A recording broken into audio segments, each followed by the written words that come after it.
இந்த இன்புறா இலை அடை ரெடி ஆயிடுச்சு.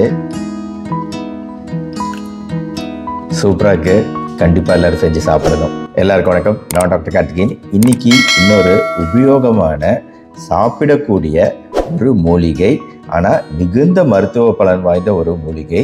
ரொம்ப ரொம்ப எளிதாக மழைக்காலங்களில் எல்லா இடங்கள்லையும், குறிப்பாக செம்மண் பூமியில் புல் மாதிரியே வளரக்கூடிய ஒரு மூலிகை. அதை பற்றி தான் பார்க்க போகிறோம். புல் வகையை சேர்த்தது தான், ஆனால் இது இன்புறா அப்படின்னு சொல்லுவோம். இந்த இன்புறாக்கு இன்னொரு பேர் இம்பூரல், சிறுவேர், சாயவேர் அப்படின்னு பல பெயர்கள் இதுக்கு இருக்கு. முழு தாவரமும் வேர்கள் முதற்கொண்டு மிகுந்த மருத்துவ குணம் வாய்ந்தது. இதோட பூக்கள் பார்த்தீங்கன்னா இந்த வெண்மையான பூக்கள், சிறு சிறு பூக்கள் இருக்கும். நேராக வளரக்கூடிய இந்த செடி ஒரு அரை அடி வரைக்கும் தான் வளரும். ரொம்ப பெருசால வளராது, ரொம்ப சிறிதாக இருக்கும். இதோட இலைகள் ஈட்டி வடிவத்தில் அகலம் குறுகியதாக தான் இருக்கும், ஆனால் இலைகள் ஈட்டி வடிவத்திலையும் கொஞ்சம் திக்காகவும் இருக்கும். இந்த இன்புறா இலையை நம்ம பல வகையில் பல மருத்துவ காரணங்களுக்காக உபயோகப்படுத்தலாம். பட் இருந்தாலும் நம்ம சாப்பிடக்கூடிய வகையில் எப்படி மருத்துவ மூலிகைகளை பயன்படுத்தலாங்கிறது தான் நம்மளோட ஃபோக்கஸ் எப்பவுமே. அதனால தான் நம்ம எப்படி இந்த இன்புறா இலையை வச்சு அடை செய்யலாம் அப்படிங்கிறத பார்க்க போகிறோம்.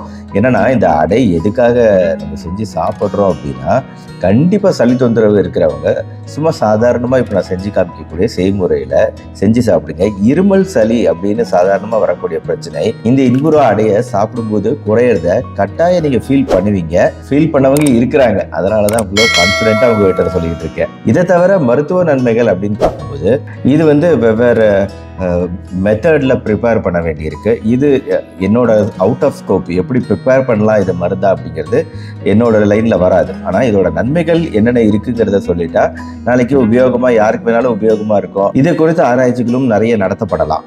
வயிறு எரிச்சல், அஜீரண பிரச்சனைகள் இது நல்லாவே குறையுது. பித்த நீர் சுரப்பு அதிகரிக்குது. தோலில் வரக்கூடிய அரிப்பு, நமைச்சல் இதுக்கெல்லாம் அந்த இலை சாறை எடுத்து தடவினாலே இந்த அரிப்புகள் குறையிறத உணர முடியுது.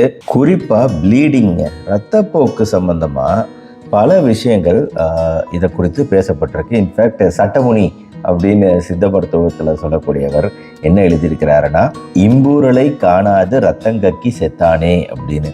அதாவது இம்பூரல் இருந்திருந்தா காப்பாற்றிருக்கலாமாமா, இம்பூரல் இல்லாததுனால ரத்தம் கக்கி இறந்துட்டானாமா. ஸோ இது ஒரு வரி, சட்டமுனியோட எழுத்திலிருந்து எடுக்கப்பட்ட வரி. அதாவது ரத்தப்போக்கு கட்டுப்படுத்துறதுல, ரத்தம் ப்ளீடிங், கிளாட்டிங் இதில் ஏதோ ஒரு மருத்துவ நன்மை, மிகுந்த மருத்துவ நன்மை இதுக்கு இருக்குது அப்படிங்கிறது மட்டும் நம்மளுக்கு இதன் மூலமாக தெரிய வருது. எந்த வகையில் இது பயன்படுத்தலாங்கிறத எக்ஸாக்டாக நான் படித்தாலும் இங்கே நான் சொல்ல முடியாது. அதே மாதிரி வேர்கள், இதோட வேர்களுக்குமே நல்ல மருத்துவ நன்மை உண்டு. ஆக ரொம்ப இன்ட்ரெஸ்டிங்கான இந்த மருத்துவ மூலிகையை கண்டிப்பாக எல்லாரும் செஞ்சு சாப்பிட்டு பாருங்க. இந்த சுவையான அடையை செய்யறதுக்கு 2 கப்பு அரிசி எடுத்துக்குவோம். அதை சோம்புலாம் போட்டு நல்லா ஊற வைப்போம். ஊற வச்ச இந்த அரிசியை மிக்சியில் போடுவோம். இதில் ஒரு 3 வரமிளகாய் ஒடிச்சு நல்லா அதில் போட்டுட்டு 2 கைப்பிடி பறித்த இன்புறா இலையை அதே மிக்சியில் போட்டுட்டு தேவையான அளவு உப்பு சேர்த்து கொஞ்சமாக தண்ணீர் ஊற்றி நல்லா அரைச்சி எடுத்துக்குவோங்க. அரைச்சி எடுத்தாச்சு.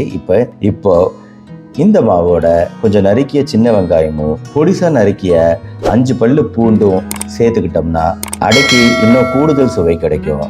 இப்போ இந்த மாவை தோசையாக ஊற்றுவோங்க. ரொம்ப தீயை மட்டும் விட்டுறாதீங்க. தோசையை தீய விட்டோம்னா இதோட நன்மைகள் கிடைக்காது. இது வீடியோ பிடிச்சிருந்துச்சுன்னா லைக் பண்ணி உங்கள் ஃப்ரெண்ட்ஸ் ரிலேட்டிவ்ஸ்க்கு ஷேர் பண்ணுங்கள். அவங்க வீட்டு பக்கத்துலேயே இது வளர்ந்துருக்கலாம், ஆனால் இதுக்கு இப்படி ஒரு நன்மைகள்லாம் இருக்கா அப்படிங்கிறது தெரியாமல் இருக்கலாம். ஸோ அவங்களுக்குலாம் இது உபயோகமாக இருக்கும். நம்ம சேனல் டாக்டர் கார்த்திகேயன். இதுக்கு சப்ஸ்கிரைப் பண்ணி இந்த பெல் ஐக்கான் கிளிக் பண்ணி வச்சுக்கோங்க. இந்த மாதிரி உபயோகமான மருத்துவ வீடியோக்கள் தினமும் பார்க்க மறுபடியும் நாளைக்கு பார்ப்போம். நன்றி, வணக்கம்.